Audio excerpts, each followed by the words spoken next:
Bueno, buenos días.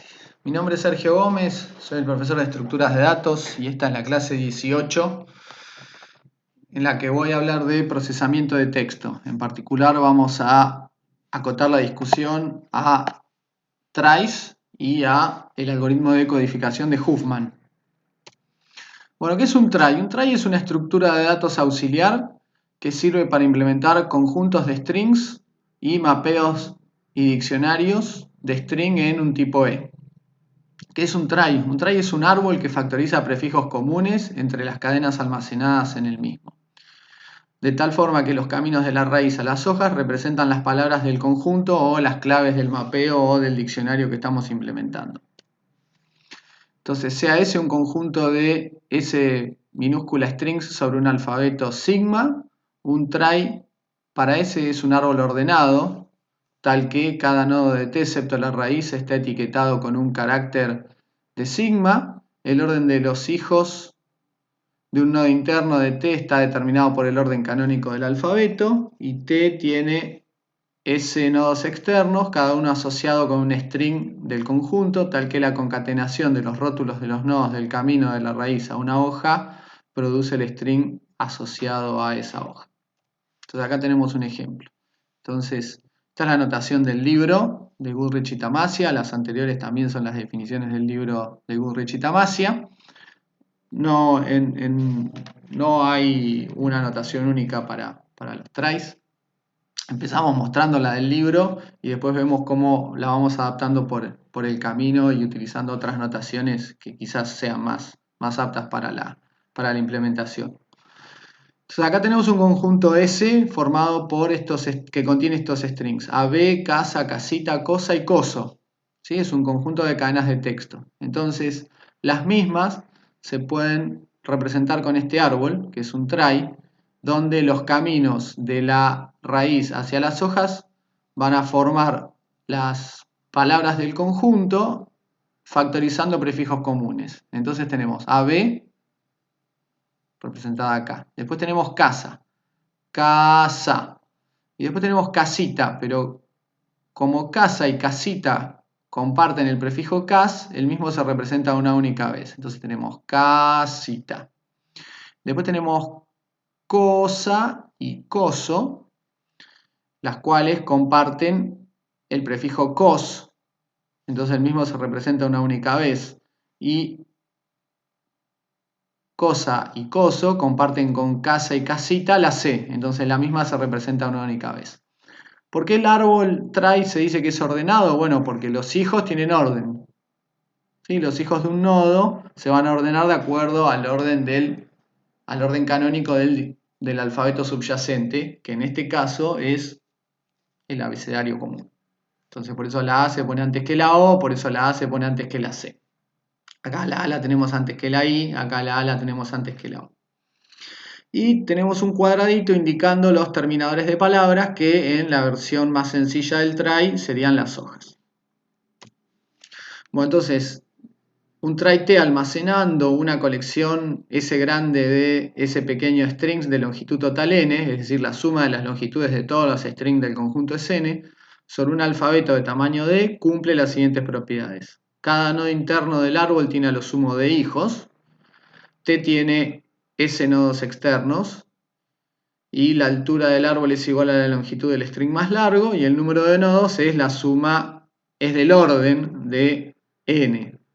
¿Sí? En el peor escenario, cuando no hay prefijos comunes, el árbol tiene tantos nodos como caracteres totales tendría el conjunto. Si no tiene menos. Bueno, para definir trie, el libro en la sección 12.3.1 no permite que una palabra del trie sea prefijo de otra palabra del trie. Esto se soluciona agregando un carácter especial terminador, cuestión que está mencionada en el párrafo 3 de la sección 12.3.1 del libro, que es la política que vamos a tomar en esta clase. Entonces, por ejemplo, teníamos en el árbol original AB, pero ahora queremos tener el string A. El string A es prefijo de AB, entonces se puede poner un terminador en ese nodo, indicando que ahí termina el string A.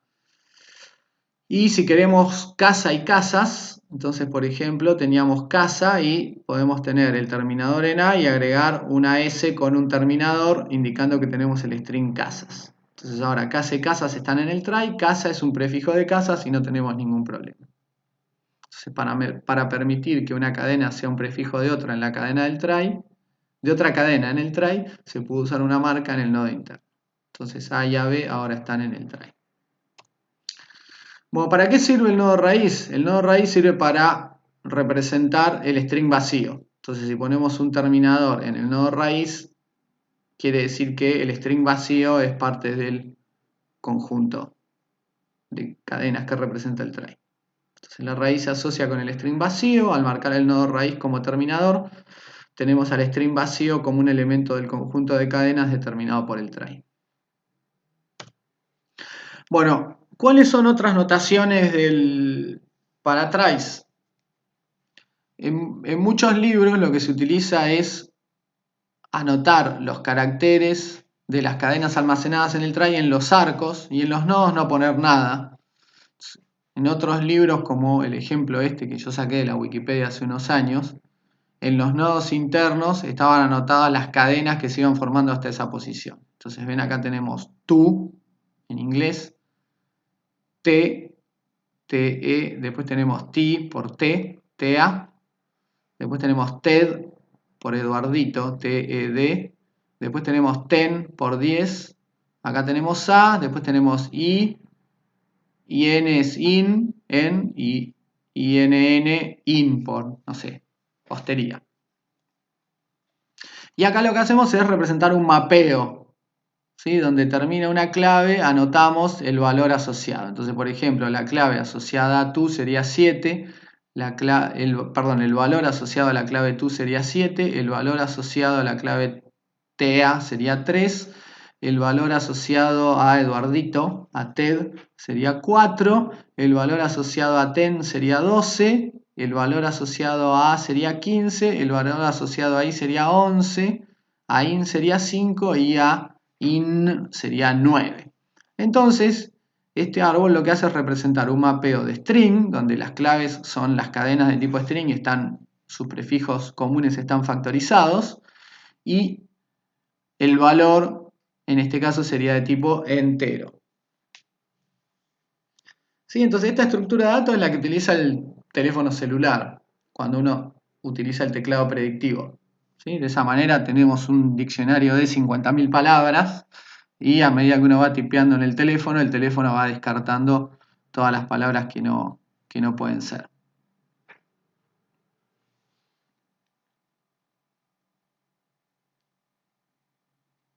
Bueno, entonces esta es la estructura o la visión que vamos a utilizar para implementar el try. Entonces vamos a discutir cómo implementar un mapeo de string en un tipo E utilizando un try como estructura de datos auxiliar. Entonces, la clase mapeo con try va a implementar map y va a tener una raíz de tipo nodo try, y un nodo try tiene un único parámetro de tipo que es E, que es el tipo de los valores, porque el tipo del dominio fijo es string.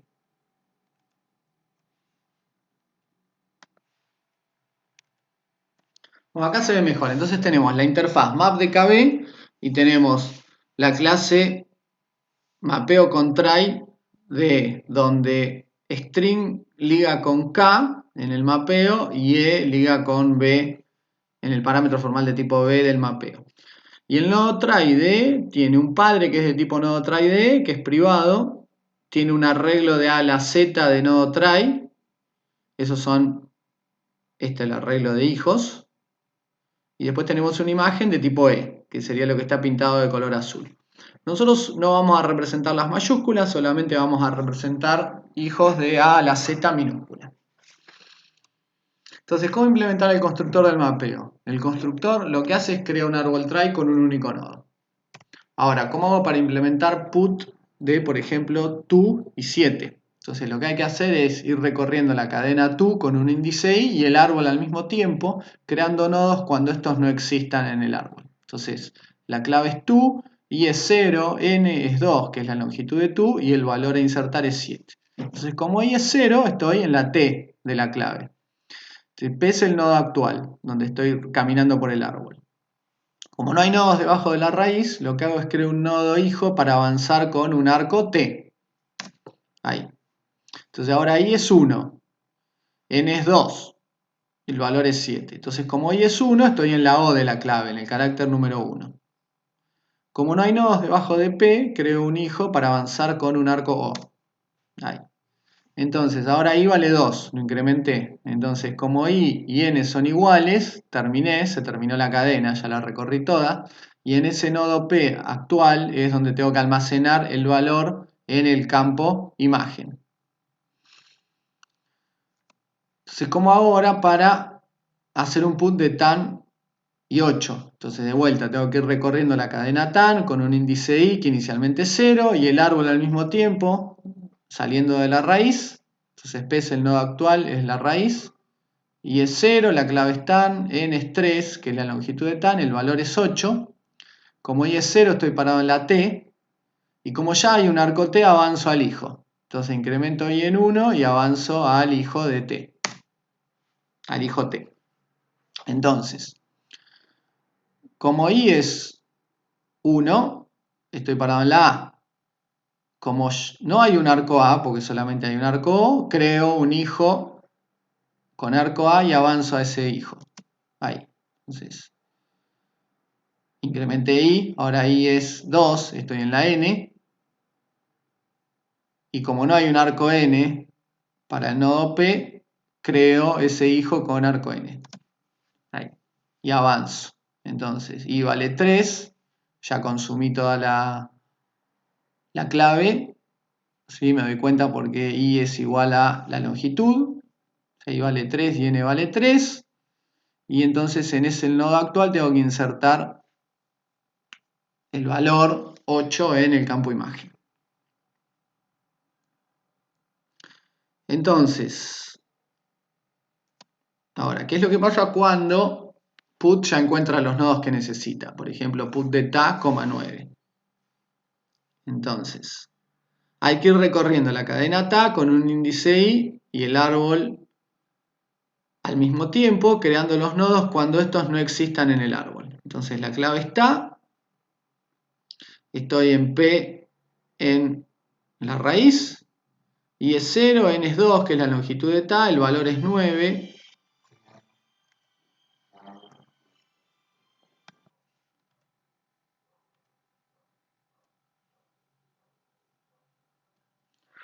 Bueno, entonces en este caso tenemos ta y lo que va a hacer el programa va a ser caminar desde el nodo P, pasando por este de acá hasta aquí. ¿Sí? Entonces i es 0, estoy parado en t, el hijo de t, el hijo t ya existe, entonces avanzo. Voy ahí, estoy ahora en este nodo. I es 1, así que estoy mirando la a.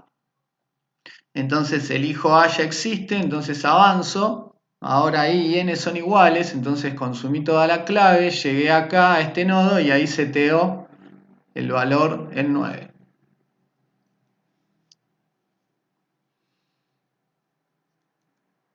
Bueno, entonces, ¿cómo implemento el get? Entonces, por ejemplo, quiero recuperar get de ta. Entonces, la clave está, i es igual a 0, n es igual a 2, que es la longitud de ta, el valor no sé, como i es igual a 0, estoy parado acá, y estoy parado en ese nodo, y en la letra t de la clave, entonces como ya hay un hijo t, avanzo a este nodo de acá, incrementando i a 1. Entonces ahora i es 1, n es 2, estoy mirando la a, y como hay un hijo a, avanzo. Entonces ahora estoy parado en este nodo, i y n son iguales, entonces quiere decir que consumí toda la clave, y en este nodo debería estar asociado el valor a la clave ta si la misma perteneciera al mapeo. Entonces devuelvo ese 9 de ahí. ¿Qué pasa cuando tengo una quiero hacer un get de una clave que no está en el mapeo. Arranco por la raíz, y es 0, en este caso n es 1, que es la longitud de la clave que busco. Como hay un hijo t, voy ahí y incrementé i y n valen lo mismo, valen 1, entonces consumí toda la clave y ahí no encuentro un null y en ese caso devuelvo null. ¿Qué pasa cuando quiero buscar una clave que hace que al buscarla se me termine el árbol? Por ejemplo, Tano. Voy a ir a la T, voy a ir a la A, voy a ir a la N, voy a llegar a este nodo, en este caso iba a ser 3, y como N es 4, que es la longitud de Tano, pero el árbol se me terminó, porque no hay un hijo O, entonces vamos a devolver null porque el árbol se terminó.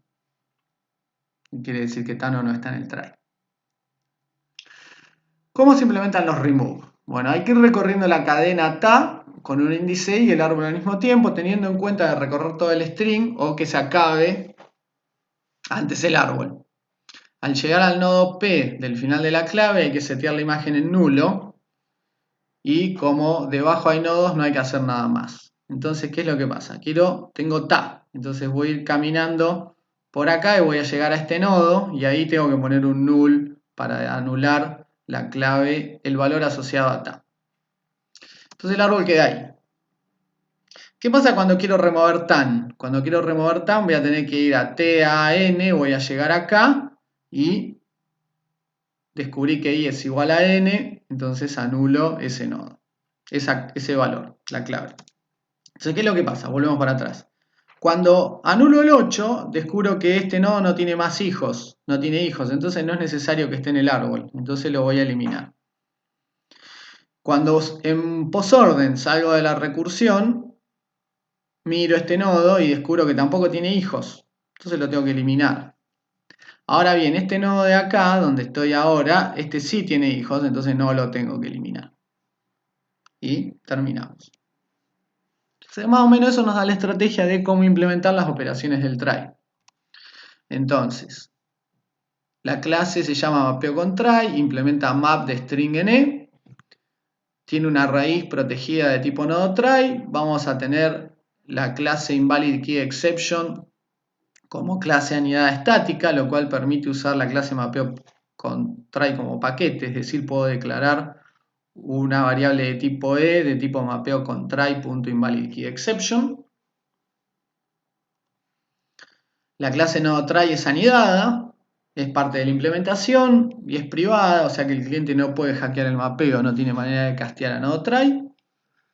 Tiene los atributos imagen de tipo E, hijos que es un arreglo de nodoTry y el padre que es un nodoTry.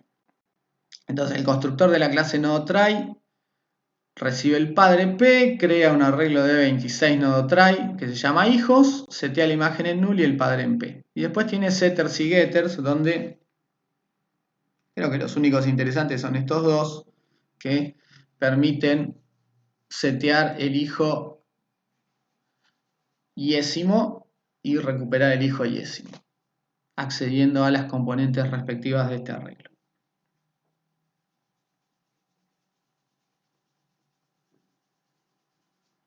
Bueno, el constructor crea la raíz como un nodo vacío.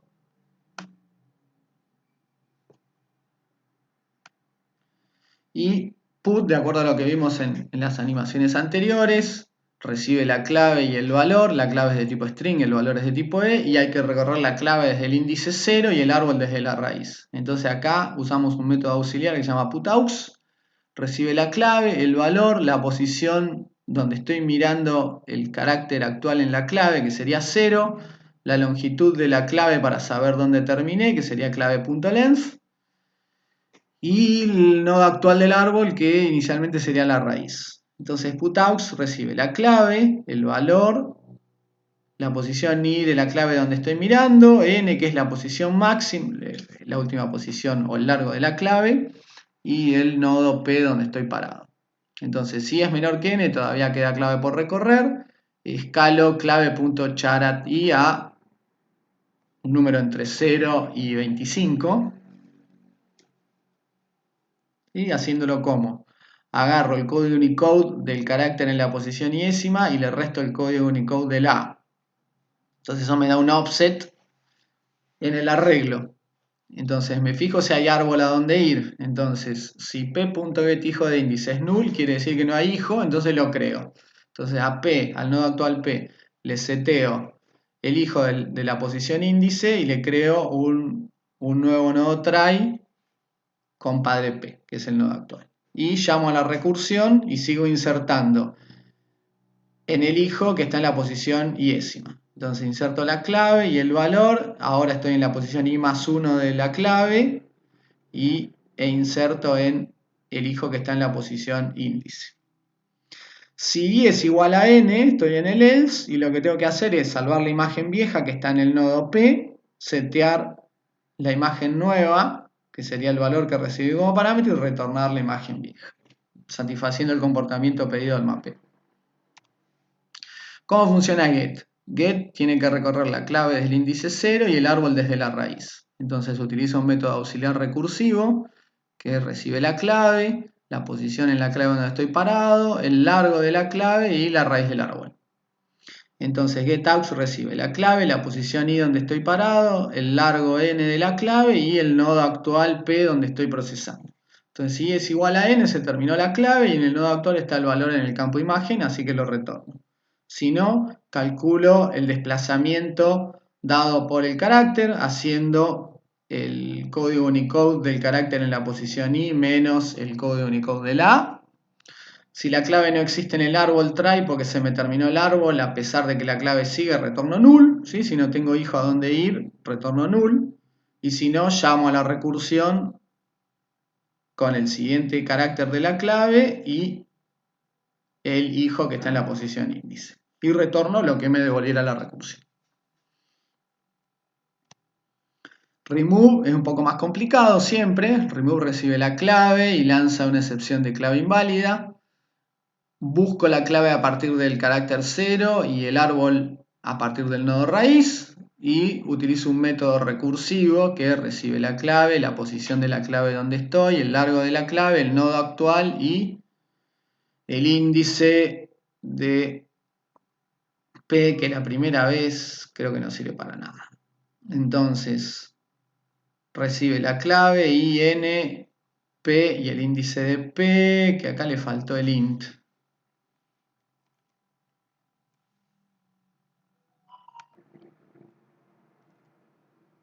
Bueno, entonces, removeAux recibe la clave, la posición i donde está mirando la clave, que inicialmente es, o del carácter actual que está mirando la clave, que inicialmente es 0, n, que es la longitud de la clave, el nodo actual donde está parado, que inicialmente es la raíz, y la posición del nodo P en el arreglo de hijos de su padre, que para el caso de la raíz vale 0 porque nunca la vamos a borrar.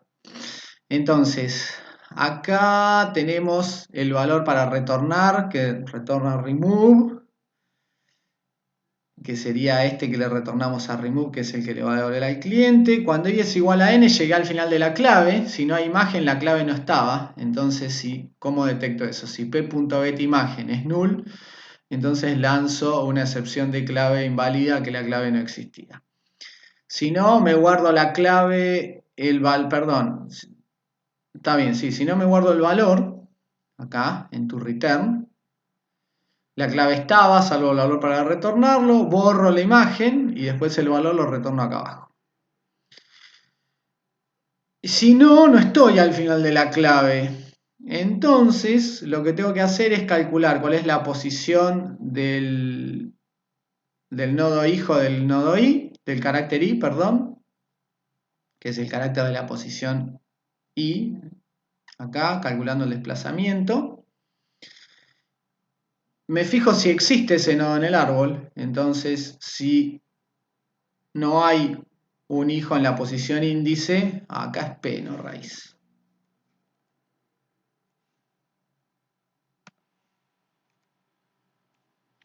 Entonces de vuelta acá calculo cuál es el desplazamiento del carácter de la posición i con respecto al arreglo,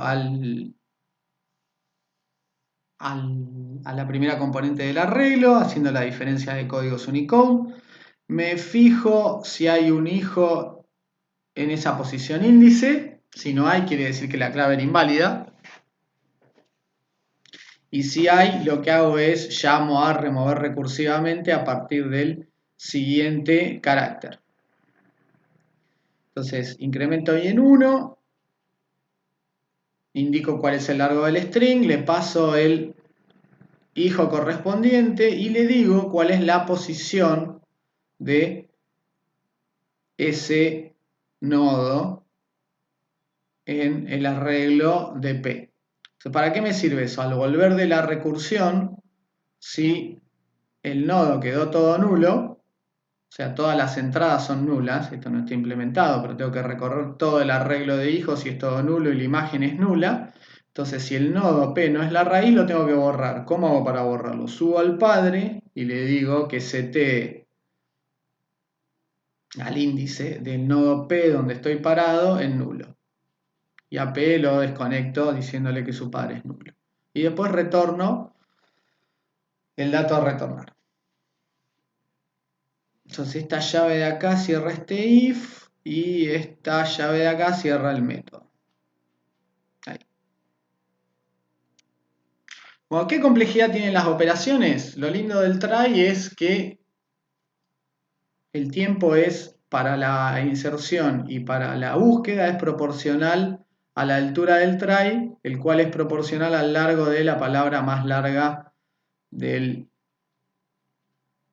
try o generalmente del orden de la palabra a buscar. ¿Sí? Porque cuando se terminó la palabra termina el procesamiento del try. ¿Sí? Entonces el tamaño de la entrada es S, que es la cantidad de elementos del conjunto, D, que es el tamaño del alfabeto, y M, el largo del string a procesar. Entonces el tiempo de get y de put dependen solamente del largo del string a procesar. Remove depende del largo del string a procesar y del tamaño del alfabeto. ¿Por qué? Porque cuando estoy saliendo de la recursión en posorden, tengo que ver si el nodo tiene todas las componentes, el arreglo de hijos tiene todas las componentes en nulo y la imagen es nula. Entonces eso requiere tantas iteraciones como el tamaño del alfabeto.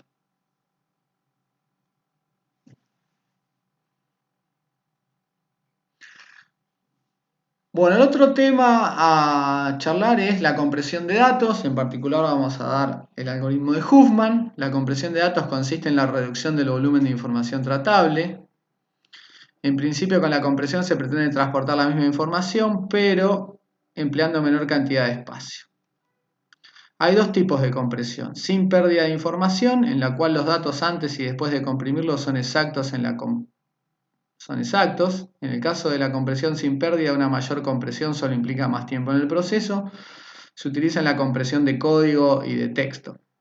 Y después está la compresión con pérdida de información, la cual puede eliminar datos para reducir aún más el tamaño, con lo que se suele reducir la calidad.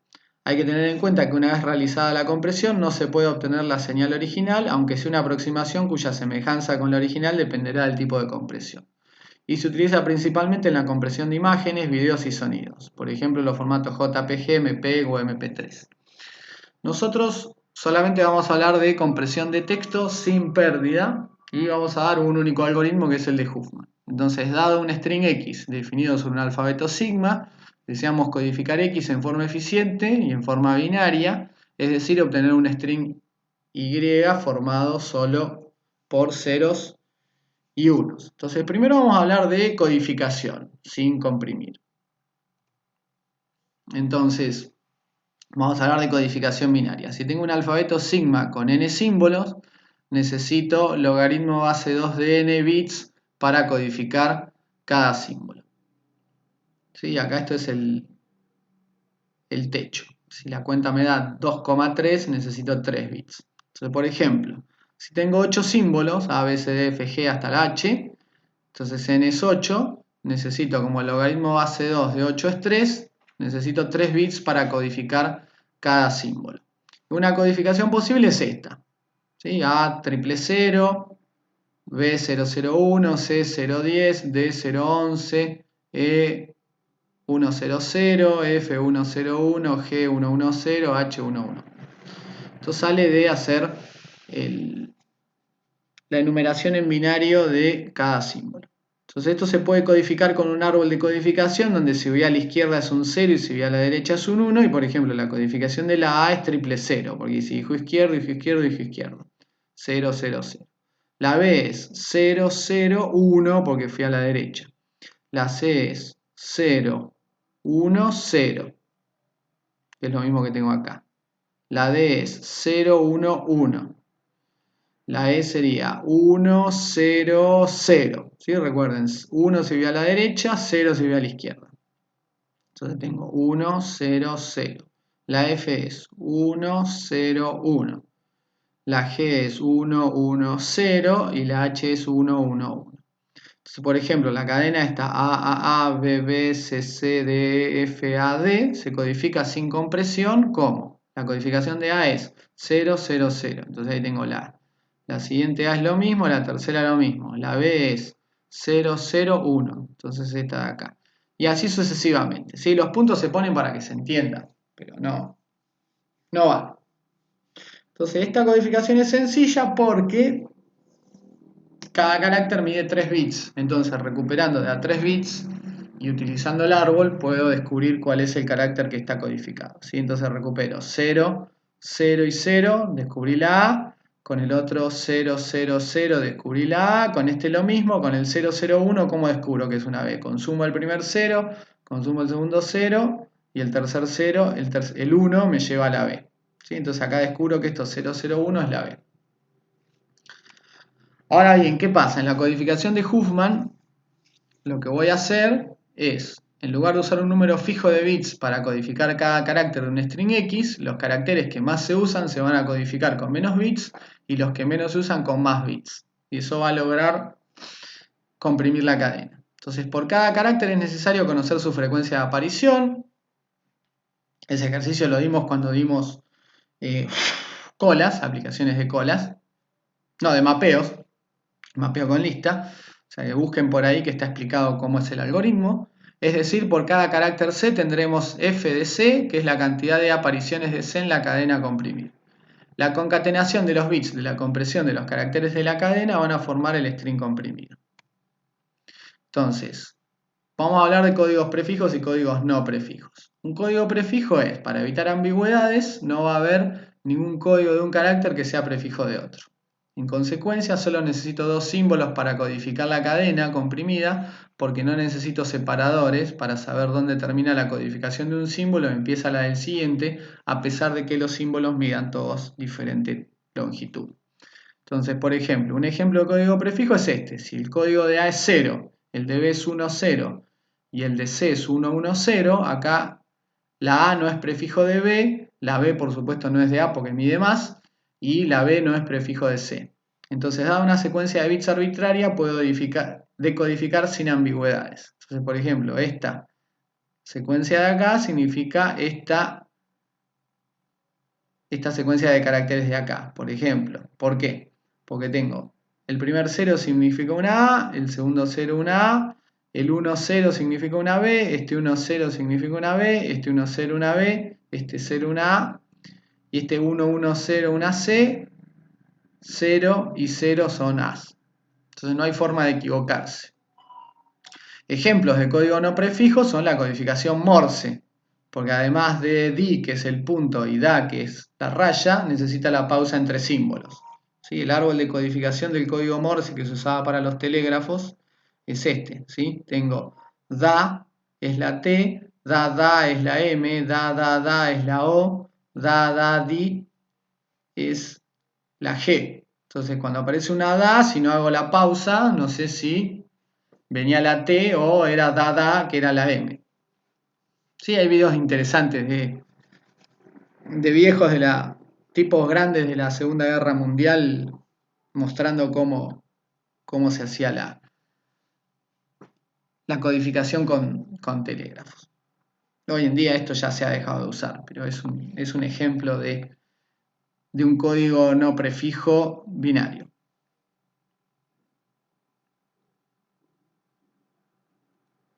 Bueno, entonces, ¿cuál es la idea de la codificación de Huffman? Construye un árbol binario T que representa la codificación para una cadena X. Cada nodo excepto la raíz representa un bit del código. El hijo izquierdo representa un 0 y el derecho un 1, igual a lo que veníamos explicando hasta ahora. Cada hoja representa un carácter C, igual que el árbol de codificación que vimos hoy. La codificación de un carácter C se define como la secuencia de bits determinada por el camino de la raíz a la hoja que contiene a C en el árbol T, igual que hoy. Cada hoja tiene una frecuencia f de b correspondiente a la frecuencia del carácter C almacenado en B. Cada nodo interno tiene una frecuencia de b que corresponde a la suma de las frecuencias de los caracteres en dicho subárbol, y hay un ejemplo en el libro que pueden mirar tranquilos. El algoritmo es este. Huffman recibe una cadena X y la comprime. Recibe un string X de longitud n sobre un alfabeto de tamaño D, y la salida es el árbol de codificación. Entonces lo primero que hace es computar la frecuencia f de C para cada carácter C de la cadena. Crea una cola con prioridad C. Para cada carácter C en la cadena X, crea un árbol binario hoja con rótulo C e inserta ese árbol T en la cola con prioridad Q, asignándole la frecuencia de apariciones del carácter. Entonces, mientras la cola mida más que 1, vamos a eliminar los dos árboles con menor frecuencia, los vamos a juntar, creando un árbol nuevo con hijo izquierdo T1 e hijo derecho T2, y vamos a insertar ese árbol en la cola con frecuencia F1 más F2. Y al final, cuando salimos del mientras, la cola con prioridad tiene un solo árbol y el árbol S es el árbol de codificación de Huffman. Entonces, vamos a hacer un ejemplo chiquito. Supongamos que queremos comprimir la cadena X, esta, de acá, que tiene longitud 17 y tiene 4 símbolos. Entonces, sin compresión necesitaría 2 bits para representar cada uno. Por ejemplo, A con 0, 0, B con 0, 1, C con 1, 0 y D con 1, 1. La cadena sin comprimir entonces se representaría de esta forma, ¿sí? A es 0, 0, la otra A es 0, 0, esta de acá es 0, 0, esta es 0, 0 y así hasta la B que es 0, 1, la otra B es 0, 1, la otra B es 0, 1, la A es 0, 0 y así sucesivamente. Como cada carácter necesita 2 bits y tengo 17 caracteres, necesitaría 34 bits para representarla. Calculemos las frecuencias de apariciones. A aparece 11 veces, o sea que f de A es 11. B aparece 3 veces, entonces f de B es 3. C aparece 2 veces, o sea, f de C es 2. Y D aparece una vez, o sea, f de D es 1. Entonces lo que va a hacer Huffman es, en lugar de utilizar 2 bits para cada carácter, la A la va a representar con menos bits. Este es un ejemplo muy chiquito, ¿sí? Es forzado para entenderlo. Cuando uno hace una cadena más grande, la traza se hace más larga y toma más color. Esto es para dar un ejemplo inicial de cómo funciona. Entonces, por ejemplo, la D se va a representar con más de un bit, pero como aparece una única vez, va a hacer que la cadena total se codifique con menos bits. Entonces, el algoritmo genera este árbol, donde la A se codifica con un 0, la B se codifica con 1, 0, la C se codifica con 1, 1, 0 y la D se codifica con 1, 1, 1. Si vemos, no hay codificaciones que sean prefijas de otra. Entonces el código es este.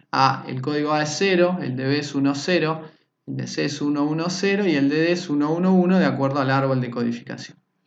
Entonces la cadena X que teníamos hoy se va a codificar la A con un 0, 0, 0, 0, 0, 0, la B con 1, 0, 1, 0, 1, 0, 1, 0.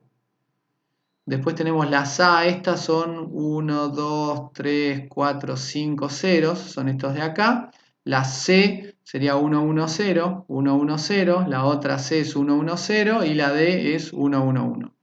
La cual ahora mide 26 bits. Entonces recordemos que antes habíamos codificado la cadena sin compresión con 34 bits y ahora utilizando esta codificación mide 26 bits. O sea que si 34 bits era el 100%, haciendo regla de 3, 26 bits es el 76% y eso es la tasa de compresión.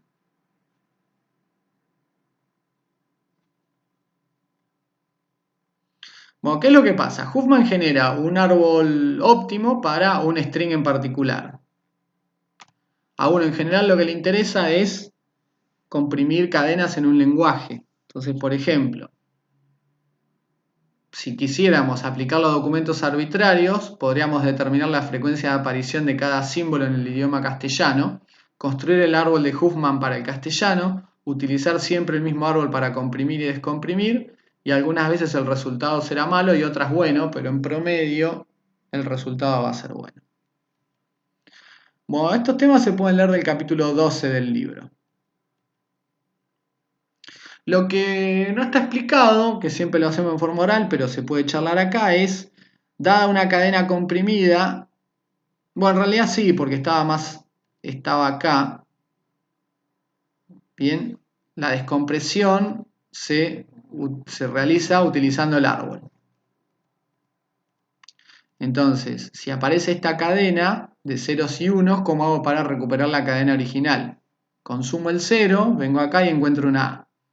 Consumo el siguiente 0, siempre salgo de la raíz y encuentro una A. Lo mismo con todos los ceros. Cuando aparece el 1, ¿qué hago? Consumo el 1. Después viene el 0 y voy a la izquierda. Entonces encontré una B. Lo mismo con 1, 0. Entonces, para generar la cadena original a partir de la cadena comprimida, voy navegando por el árbol, yendo a izquierda si aparece un 0 y a derecha si aparece un 1, hasta que llego a una hoja, en cuyo caso en la salida mando el carácter que tengo en la hoja y empiezo nuevamente de vuelta de la raíz, hasta llegar a otra hoja. Entonces, gracias a que el código es prefijo, no hay ambigüedades en la decodificación.